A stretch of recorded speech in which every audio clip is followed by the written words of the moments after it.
আসসালামু আলাইকুম সম্মানিত বন্ধুরা, আপনারা দেখছেন মনির এগ্রো ফার্ম জামালপুর। তো ইনকিউবেটরের ডিম দিছিলাম, সেগুলো আগামী 4 তারিখে মানে 4 তারিখে ওঠানোর কথা ছিল। তো আজকে 3 তারিখ।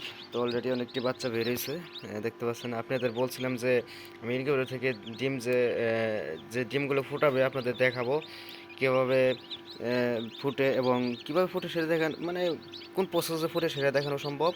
এরপরে এর পরিচর্যা সম্পর্কে আপনাদের জানাবো, আপনারা আমার পাশে থাকবেন। সেটা আমি আপনাদের বলছিলাম যে আপনারা যদি দেখতেছেন অবশ্যই তাহলে আমার পাশে থাকবেন।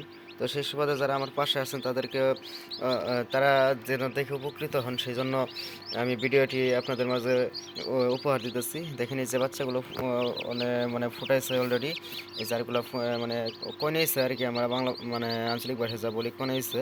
তো এগুলো অবশ্যই ফুটাবে। অলরেডি এর মধ্যে একটি বাচ্চা আমার মারা গেছে। এখন মানে এরা নড়াচড়া করে দেখে চাপ পড়ে মারা গেছে হয়তোবা। তো এভাবে আসলে মেশিনে অতিরিক্ত খুলে রাখা যাবে না, কারণ আর্দ্রতা তাপমাত্রা এই যে ডিমগুলোর সমস্যা হতে পারে। তো মানে আজকে 3 তারিখ, যেহেতু 4 তারিখে ফুটানোর কথা, মানে 3-4 তারিখে কি কথা, সেই জন্য আমি আপনাদেরকে দেখা